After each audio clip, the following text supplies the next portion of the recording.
그냥 그저 업체한테 오픈 플랫폼 만들어서 하시는 것도 있지만 아까 지금 결국 금융회사, 아까 그 자본시장 쪽에서는 이제 증권회사, 운용사 이렇게 되는 거죠. 그분들의 이제 적극적인 협력이 필요하다고 했는데 그냥 개인적으로는 뭐 증권사가 좀 간지 가려다 거래량이 너무 요새 늘어가지고 그런 거 아닌가 생각도 드는데 실질적인 그 핀텍 쪽의 궁극적인 지향점은 증권 거래라기보다는 자산 관리 운용이 아닌가 개인적으로 생각하거든요. 자산 관리 운용이 되면 결국은 거래는 따라오는 거니까. 그래서 사실 이제 플로어를 보니까 그냥 뭐 질문이 막 나올 것 같지는 않고 이런 제 관련된 쪽에 한 두 분이 계세요. 우리 협회 쪽에도 한 분 계시고 그다음에 또 그쪽 근데 박상영 대표님 계시죠? 네, 한번 그쪽에 한번 잠깐 좀 얘기 좀 주시죠. 마이크 좀 한번 주보세요. 지금 거기에 지금 궁금하거나 어떤 니즈가 어떤 게 있습니까? 지금 이렇게 이쪽에 저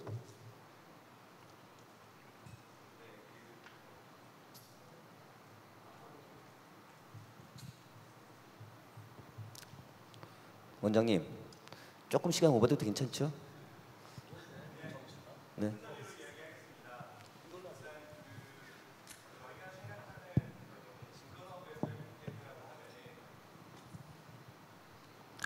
네, 정식으로 다시 말씀드리겠습니다. 저희가 생각하는 저희는 그 옐로금융그룹이라는 그 핀테크 스타트업이고요. 다양한 어떤 그 비즈니스를 만들어내기 위해서 좋은 금융 서비스를 만들기 위해서 열심히 노력하고 있는 회사입니다. 일단 뭐 자산 관리, 자산 운용 쪽에 갑자기 질문을 주셔서 뭐 막 문득 그냥 생각난 거는 데이터가 오픈이 되고 그 데이터를 활용하고 거기서 새로운 부가가치를 만들고 어떤 뭐 유저 또는 고객에게 새로운 어떤 금융 서비스를 주고 편의와 혜택을 준다는 큰 틀에서는 너무 좋은 말씀 주셔서 감사합니다. 근데 한 가지 더 좀 첨부드리고 싶은 거는 기존의 어떤 업마다 조금씩 특성이 있지만 은행업, 뭐 증권업, 보험업 등등의 어떤 그 서비스들만의 특징이 있기는 하지만 증권업이나 자산운용을 바라볼 때 그쪽에 저희가 갖고 있는 시각은 그렇습니다. 많은 그 증권사들의 광고라든지 이런 시스템들을 보면은 빠른 HTS, 싼 수수료에 많이 부각이 돼 있습니다. 사실은 주식을 투자하는 사람들은 주식을 투자해서 돈을 벌기를 원하지 빠른 HTS와 싼 수수료를 쓰려고 쓰진 않거든요. 증권사가 HTS를 광고할 때 그런 광고를 내면 안 된다는 거죠. 포커싱이 주식을 운영했을 때 조금 더 나한테 수익을 많이 낼 수 있는 시스템, 솔루션 혹은 정보를 달라라는 것을 요구하고 있거든요. 그러한 정보에 부합하는 서비스나 데이터 오픈이 되었으면 좋겠다라는 게 저희 생각이고요. 그러한 데이터 기반의 어떤 뭐 정보 오픈 등을 통해서 만들어진 서비스들은 그런 데이터를 줄 수 있는 환경이 있는 어느 국가에 나가서도 성공할 가능성이 높다라는 게 저의 생각입니다. 그래서 그런 방향 쪽으로 접근해 주셨으면 좋겠다라는 생각입니다. 네, 알겠습니다. 시간을 독촉하는 듯한 그런 저기가 있기 때문에 그 정도 좀 하고요. 다음에는 저기 글로벌 쪽에 지금 사실 말씀해 주신 두 분이 나오셨는데 천지현 대표께서 먼저 말씀 좀 주시겠어요? 그러니까 천지현 대표님은 사실 이제 저희 그 금융위원회 산하 그 핀테크 지원센터와 같이 업무 협약 MOU를 체결하는 랩을31 한국 대표십니다. 영국의 경험, 영국이 사실 테크 시스템 만들어 굉장히 좀 빨리 치고 나갔지 않습니까? 그래서 그런 경험과 생태계 조성의 경험 그리고 바라기는 한영 간에 어떤 핀텍의 공동 협력 방안이 있을 수 있다고 생각이 되는데 그런 쪽에 좀 말씀을 좀 간략하게 주십시오. 네, 안녕하십니까. 엔틱 UK의 천재원 파트너고요. 뭐 간단하게 뭐 아까 이군희 교수님께서 이제 영국 사례에 대해서 잘 말씀을 주셔서 실적으로 이제 앞으로 한국과 영국 간의 어떤 협력 방안에 대해서 약간 포커스를 맞춰서 좀 말씀을 드리고자 합니다. 일단 뭐 미디어 쪽에서도 막 헷갈려 하시더라고요. 그래서 사실은 엔틱은 이 레벨 39이라는 게 이제 브랜드 이름이고요. 이 브랜드 소유를 갖고 있는 게 캐너리 월프라는 영국의 리얼 이스테이트 회사입니다. 아마 영국 런던에 가시면 이 여의도처럼 막 그 솟아오른 그 금융 중심지가 있습니다. 거기가 전체를 카나리 월프 그룹이 만들어 놓은 하나의 디스트릭트고요. 거기가 이제 스마트 시티 챌린지라고 해서 지금 진행하고 있는 프로젝트의 본산지입니다. 근데 아까 동영상에 보셨던 그 에릭 반데 클레이 대표가 잠깐 나왔었는데 이 에릭 반데 클레이가 이제 그 런던 테크시티의 초대 대표입니다. 실적으로 지금 영국에서 나온 어떤 실리콘밸리를 지향을 하고자 하는 영국 실리콘밸리 형태가 런던 테크시티가 되는 거고요. 그래서 이제 그 카메론 총리가 2010년도에 우리가 도저히 이제 뭐 2008년도에 경제 위기가 오고 그다음 유럽이 좀 잘 안 되고 있으니까 영국은 어떻게 하면은 이거를 잘 해 나가야 될 것인가에 대한 어떤 고민부터 시작을 해서 결국은 발표를 했던 게 런던 테크시티 프로젝트입니다. 그런데 발표를 하고 나서 1년 동안 아무런 게 없었어요. 그래서 처음에 나온 거는 이 중앙 정부에서 나왔지만은 답을 찾지 못한 채 결국은 민간에 넘어갑니다. 그래서 에릭 반데 클레이 대표가 이제 들어가면서 이게 이제 런던 테크시티가 이제 진행이 된 거죠. 그러니까 런던 테크시티가 그 당시에만 하더라도 스타트업이 한 100개가 안 됐는데요. 지금 한 6,000개에서 한 8,000개 정도가 되고요. 향후 한 2년 동안에는 실리콘밸리를 넘어서고 여기에 영향을 받은 뉴욕시가 지금 실리콘앨리라는 뭐 들어보셨겠지만 그걸 만들고 있습니다. 24번가의 크레딧 스위스를 와 함께 루즈벨트 아일랜드가 이제 그 같이 역할을 하게 될 텐데 결국은 지금 현재 모델들은 영국의 지금 발전상을 좀 보려고 하고 있습니다. 참고로 핀텍의 그로스 레이트 작년도 기준으로 해서 72%입니다.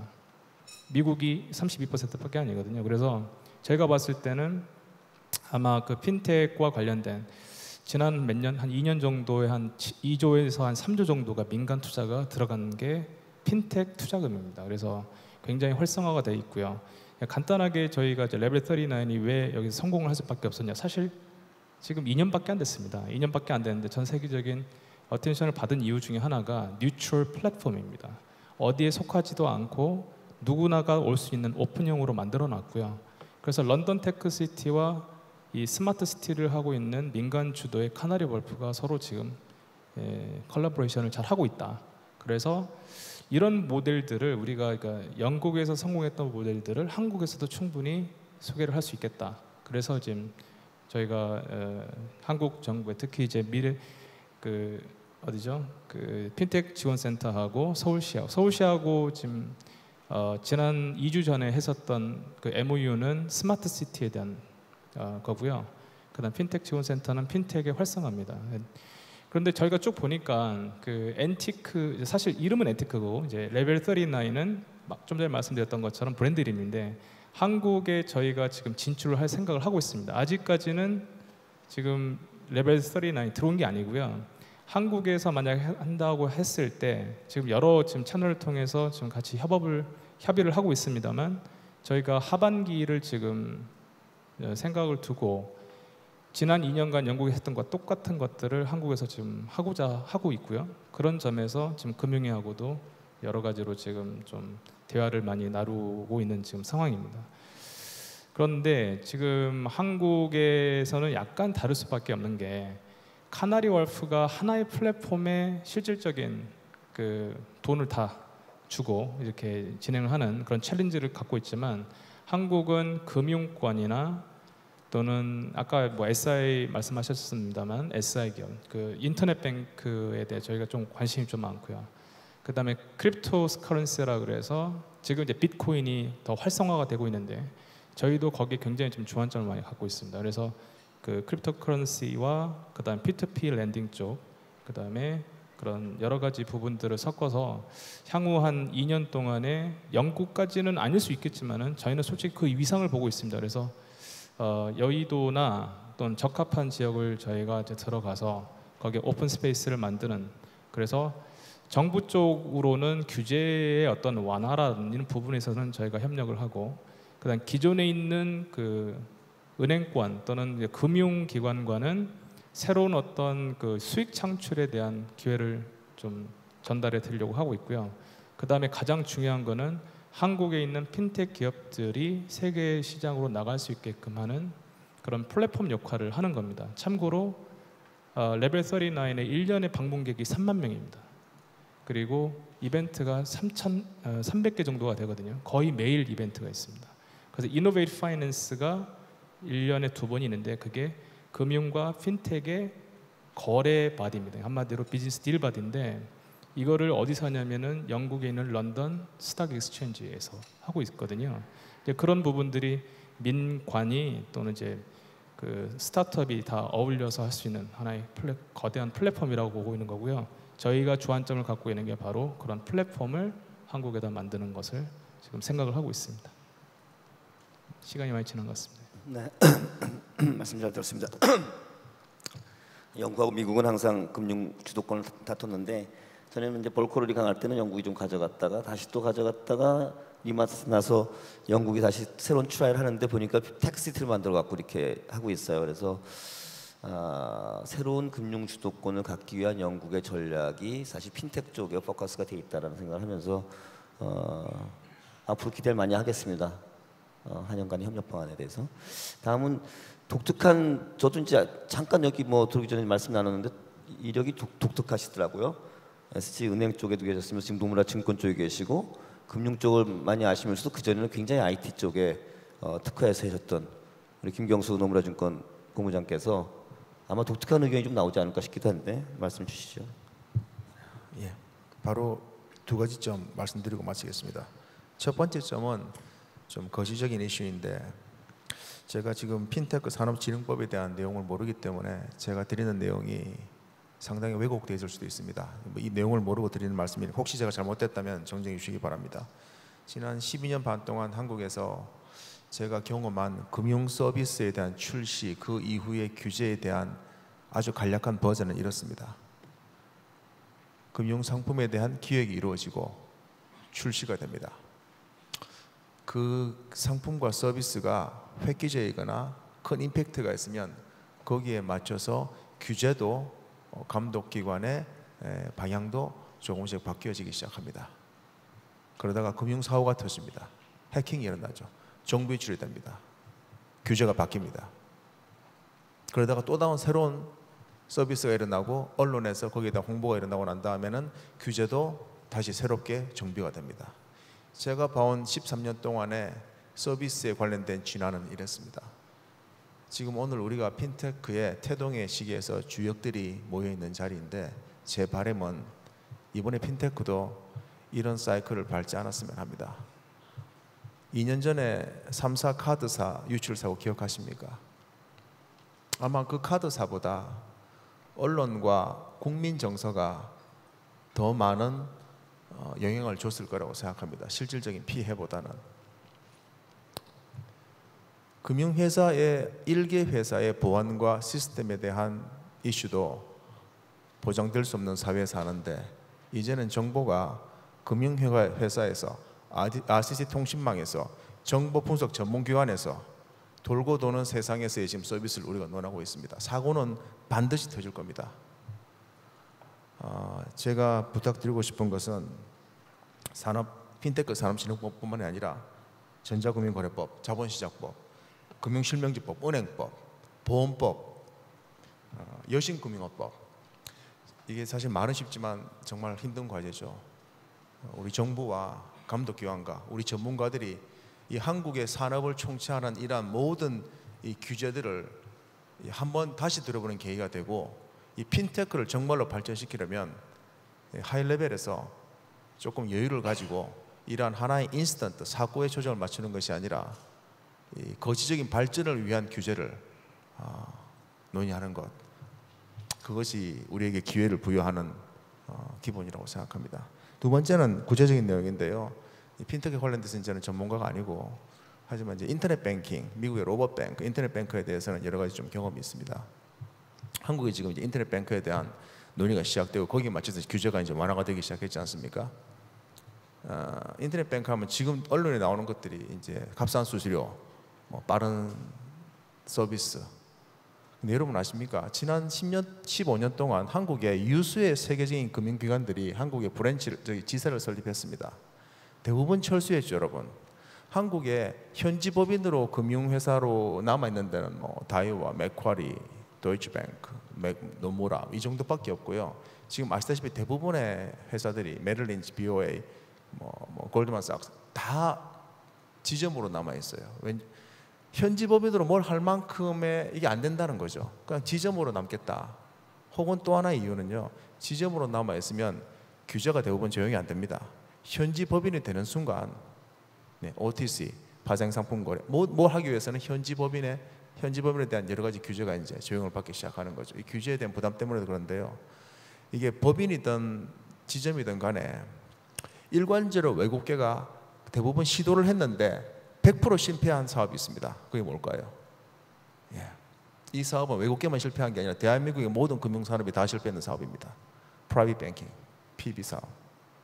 지금 뭐 다 하고 계시지만 어떤 은행이든 증권사든 정말 PB를 우리는 정말로 세계적인 수준까지 하고 있다고 할 수 있는 회사는 한국에 하나도 없을 겁니다. 그것은 금융회사의 잘못이 아니고요. 사실은 제도의 잘못이 아니고 이 소비자의 문화가 독특하기 때문에 그렇습니다. 전 세계에서 일본과 대한민국과 인도는 소비자들이 돈을 얼마나 많이 가지고 있고 그 돈을 자산 증식에 얼마나 관심이 있든 없든 간에 자신의 자산에 대한 정보, 자산의 오리진, 자산에 대한 지금 현재의 상황을 밝히기를 꺼려하는 민족입니다. PB가 이루어질 수가 없는 거죠. 빅데이터가 구축될 수가 없는 거죠. 자, 이 상황에서 인터넷 뱅킹 값싼 수수료 아닙니다. 여러분 인터넷 뱅킹이야말로 우리에게 탈출구가 될 수 있습니다. 이 한국의, 인도의, 일본의 소비자들이 아무리 교육을 잘 받은 PB 뱅커 앞에서 있다 하지라도 자신의 자산을 공개하기를 꺼려하죠. 만약에 인터넷 뱅커가 출금 송금이 아니라 자산 관리의 영역까지 fully automated된 그리고 bulletproof, idiot-proof 바보라 할지라도 금융 경험이 전혀 없는 사람이라 할지라도 정확하게 나의 자산이 어떤 리스크에 노출되어 있고 이 포지션을 어디로 옮겨야지 안전하고 이런 것들을 볼 수 있는 리포트와 이 통계가 나와주기만 한다면 이것은 소비자가 더 이상은 그 비대면 자산 관리 시스템 서비스를 사용하지 않을 이유가 없게 되는 겁니다. 지금 전 세계의 금융은 빠르게 바뀌고 있습니다. 6년 전만 해도 IB 인베스트먼트의 꽃은 트레이더였죠. 멋진 스크린을 열대 개 앞에 두고 트레이딩을 기가 막히게 하는 트레이더가, 세일즈 트레이더가 선망했고 지금 전 세계에서 가장 구조조정이 심하게 되고 있는 쪽이 에쿼티 캐시 트레이더 쪽입니다. 여러분 왠지 아십니다. 그죠?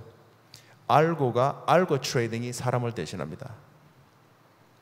크레딧 스위스에서 현대증권, 현대자동차 7천억 사겠다. HTS도 7천억 주문 때리면 어떻게 되죠? 상한가 치고 난리 나지 않습니까? 예전에 어떻게 했습니까? 기가 막힌 똑똑한 트레이더가 슬라이싱을 합니다. 기가 막히게 해서 가장 가격자에게 결국은 이 장중에 7천억을 다 매수를 하는 거죠. 이 작업을 알고 트레이딩, 알고리즘이 기반이 된 컴퓨터가 2초 내에 끝냅니다.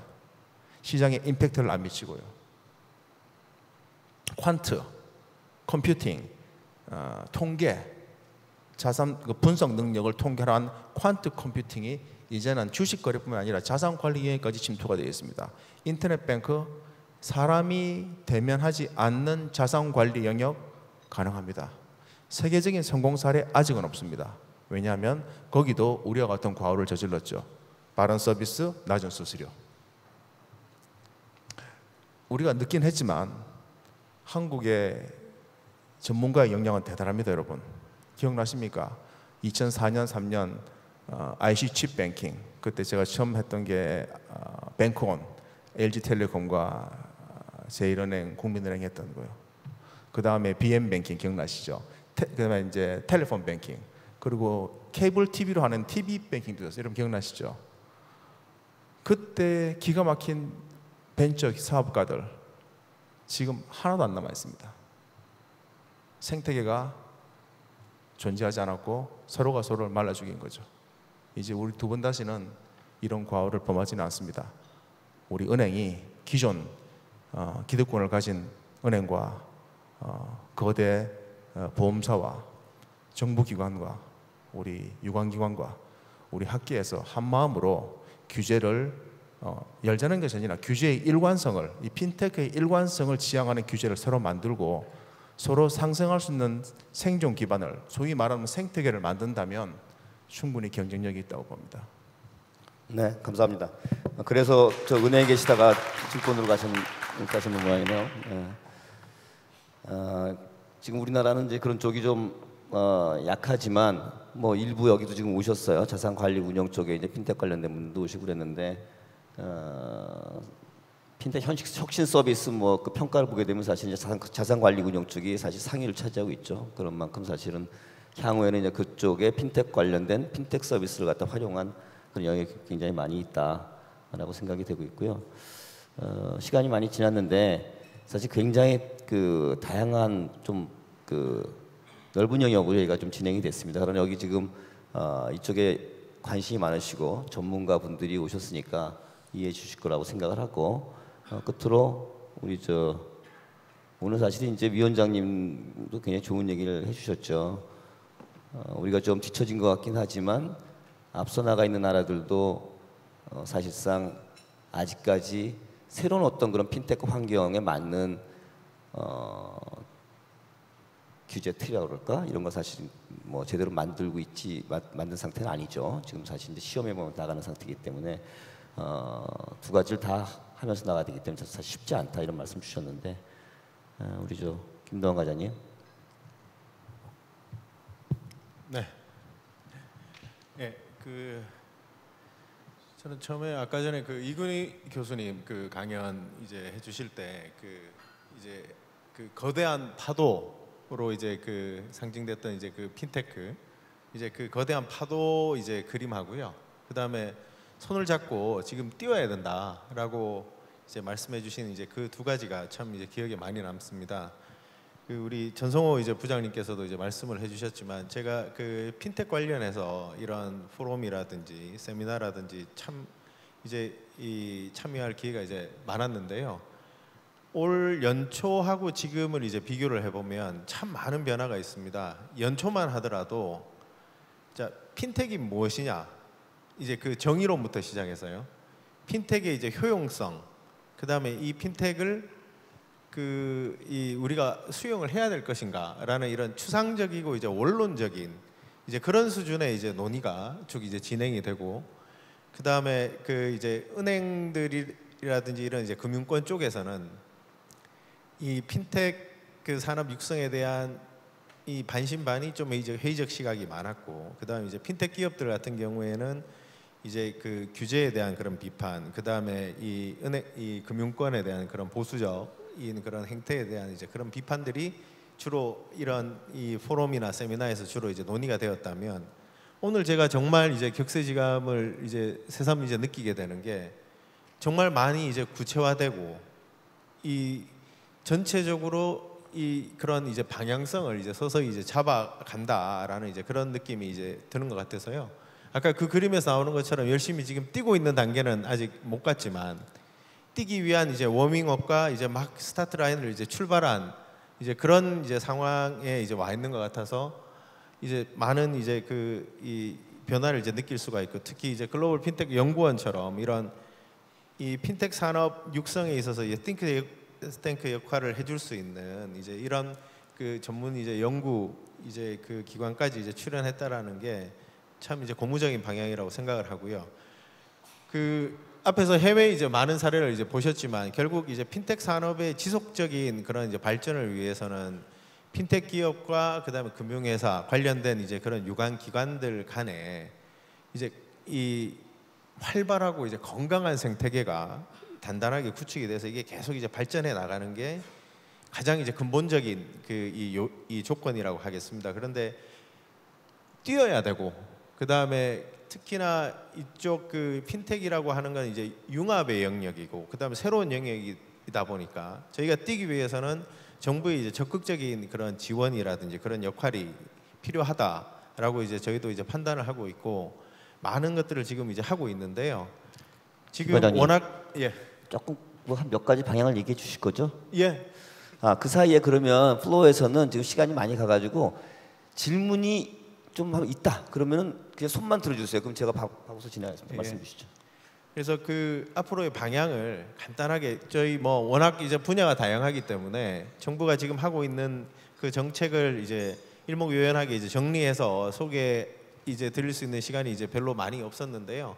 크게 이제 4가지 디멘션을 지금 동시에 추진하고 있다고 생각을 하시면 되겠습니다. 첫 번째는 이 위원장님께서도 이제 말씀을 하셨지만 사전 규제를 사후 규제로 바꿔서 핀텍 기업들이 시장에 이제 원활하게 진입할 수 있도록 그런 규제 패러다임을 만들면서 인터넷 전문은행, 크라우드 펀딩, 그다음 뭐 그 온라인 이제 보험 슈퍼마켓, 그 또 이제 외환 송금, 간편 결제와 같은 이런 다양한 핀텍 서비스 모델들이 실제 국민들한테 전달이 될 수 있도록 하는 그런 제도 개선 부분이 하나가 있고요. 지금 이제 그런 방향으로 많이 진행이 되어 왔고, 그 다음에 조만간에 이제 그런 것들이 이제 가시화되고 국민들이 체감할 수 있을 거라고 생각을 하고요.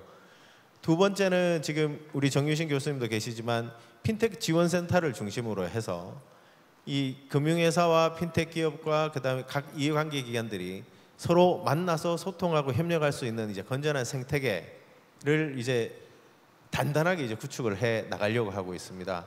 이 생태계 구축이 저희가 생각하는 이제 두 번째 디멘션이고요. 세 번째 디멘션은 실질적으로 핀텍 산업이 이제 활성화되기 위해서는 핀텍 산업 육성을 위한 인프라가 중요합니다. 좀 전에 우리 그 코스콤에서도 이제 말씀을 해주신 것처럼 그동안 이제 너무 핀텍 서비스를 개발하는데 많은 이런 제약 요인이 있었고 어려움이 있었기 때문에 그런 인프라를 좀 보강할 수 있는, 뭐 아까 오픈 플랫폼도 얘기를 하셨지만 그런 것들을 저희가 지금 이제 내부적으로 다양한 이제 방안들을 지금 검토를 하고 있는데요. 실질적으로 핀텍 산업 육성을 위한 그런 기본 인프라를 조성을 해서 정말 바로 달릴 수 있도록 이제 그렇게 하는 이제 탄탄한 인프라를 구축하겠다라는 게 이제 세 번째 방향이고, 네 번째는 우리 핀텍 기업의 이제 글로벌 진출입니다. 여기 이제 그 우리 천재원 대표께서도 이제 나오셨지만은 한국에서 성공하고 그 다음에 한국에서 이제 그 이 시장에서 이제 통용되는 이러한 서비스들이 해외라는 이제 넓은 시장을 대상으로 해서 바로 우리 그 핀텍 기업들의 이제 정수를 이제 그 글로벌 이제 핀텍 한류라고 할 수가 있겠죠. 그런 이제 한류를 이제 만들어 나갈 수 있도록 우리 핀텍 기업들의 이제 국제 진출, 해외 진출을 위해서 지금 저희가 뭐 레벨 39를 포함한 여러 가지 이제 국제 네트워크라든지 또 해외 진출 방안들을 지금 준비하고 있습니다. 이게 이제 네 번째 이제 디멘션이 되는데요. 요 네 가지 디멘션 하에서 지금 이제 동시에 지금 열심히 이제 추진을 하고 있고, 그런 측면에 있어서 오늘 이제 이 자리에 계신 이제 모든 분들이 다 이 네 가지 디멘션의 이제 플레이어들이시기 때문에 다 같이 힘을 합쳐서 그 앞서 봤던 그 거대한 파도를 슬기롭게 이제 타고 이제 글로벌로 이제 진출하는 이제 그런 대한민국이 될 수 있도록 이제 열심히 노력하고 다 같이 노력했으면 좋겠습니다. 감사합니다. 전부 다 지금 MOU만 좀 기다리시는 것 같아서. 근데 여기 지금 모이신 분들이 보면 핀텍에 사실은 5가지 그 시장 참여자가 5분의 시장 참여자가 있거든요. 핀테크 서비스 제공하는 벤처성의 핀테크 업체, 그리고 IT 플랫폼, 그리고 그 금융회사, 그리고 당국, 그리고 이제 사실 제일 중요한 게 엔드유저로서의 금융 소비자가 있는데 맨 마지막 분만 빠져 계세요. 근데 다 나름대로 이제 의견을 주셨다고 생각을 하고 있고요. 저는 이제 요새 이런 생각을 해봅니다. 그러니까 뭐 알리바바가 사실은 여러 가지 이제 의미를 좀 갖고 있는데, 전자상거래 업체로 시작을 해서 금융 인가를 받고 물류 배송 그쪽 인더스트리를 같이 하면서 사실은 원스톱 서비스를 하고 있어요. 제가 어디 가서도 한번 그런 얘기 들었지만 올해 아마 3번 왔을 거예요, 마인 회장이. 첫 번째 와서는 알리페이, 요코들이 알리페이를 쓰게 해줬으면 감사하겠다. 두 번째는 영종도에 물류센터를 짓고 싶다. 세 번째는 한국형 알리페이를 만들겠다. 계속 그 진화되는 과정을 보게 있으면 이제 어떤 생각이 드냐면, 세 개의 인더스트리 갖다가 동시에 원스톱 서비스를 하고 있는 알리바바가 어떤 것이 맞고 그르를 떠나서 우리는 그 세 개 섹터가 다 다른 산업으로 해서 다른 어떤 그런 그 관리 감독 체계와 다 이걸 갖고 있는 그런 게 서로 경쟁을 한다면 가격이 경쟁력이 동일하고 품질 경쟁이 동일하다고 해도 상당히 문제가 있지 않을까, 이런 생각을 한번 해봤고요. 또 하나는 중국이 P2P, 아까도 뭐 우리 띠엔왕 띠엔왕 그 저기 대표가 한번 동영상으로 나왔었죠. 그런 얘기가 있었지만 중국이 아마 P2P 랜딩에 나중에 이제 여러 가지 부실 문제가 생길 거다라는 걸 동의하면서도 그냥 로지컬리만 생각해 보면 지금은 비중이 낮지만 앞으로 전자상거래가 어떤 그런 그 매출, 기업의 어떤 매출 차원에서 굉장히 큰 롤을 차지할 게 틀림없다라고 본다면, 매일매일 자기 회사에 입점한, 우리나라 뭐 예컨대 뭐 태평양도 뭐 서로 다 입점이 돼 있잖아요. 예컨대 뭐 주방 타오바오나 이런데 알리바바닷컴에 입점이 돼 있는데 거기서 매출을 보고 얼마큼 매출을 일으키는지 어떤 기업이 또 그 매상 매출 같으면 그 매상 매출의 질이 뭔지를 분명하게 아는 이런 그 알리바바 같은 업체가 예컨대 대출해 줄 때 그 회사의 질을 알고 대출해 주는 것과 사실 현장에 정말 많이 가시겠지만 체감하기 좀 힘든, 그래서 서티파이된 회계사를 갖다가 써가지고 그것도 3년 이상의 재무제표를 갖고 나서 적정 의견을 받고 나서 그런 업체에 대해서 신용도 갖다 결정해갖고 대출해주는 은행과 신속성과 정확성 측면에서 나중에 어떤 결론이 날 것인가에 대해서 사실은 저는 답은 명확하다고 생각을 해요. 그래서 사실 그 우리 핀테크와 이 금융과 IT 결합, 우리 핀테크 얘기를 하는데 방향은 사실은 저희가 중지를 모아서 지금 깊이 좀 생각해야 될 때라고 생각을 하고 있고요. 저도 이전에 자본시장 쪽에 오래 있었지만 다양한 모델의 금융 쪽에서의 수익 모델을 검토를 했었습니다. PE도 해봤고 자기 안 되니까 자기 자본이 작은가 싶어갖고 자기 자본도 합쳐서 늘려봤고 그러나 사실은 이제 그런 부분들이 굉장히 취약하다는 걸 알고요. 동종 교배가 아니라 이종 교배로 가야 되는 게 맞다고 생각하고, 물론 핀테크가 금융으로 이게 뭐 모든 솔루션이 된다고 생각하지는 않습니다. 그러나 충분히 이쪽으로 나갈 만한 트라이볼 만한 가치는 상당히 있다라고 생각해서 오늘 그 글로벌 핀테크 연구원의 글로벌 심포지움의 의미가 있지 않나 생각하고 좀 길게 얘기했는데 죄송하다 말씀드리면서 패널 토의를 마치겠습니다. 감사합니다.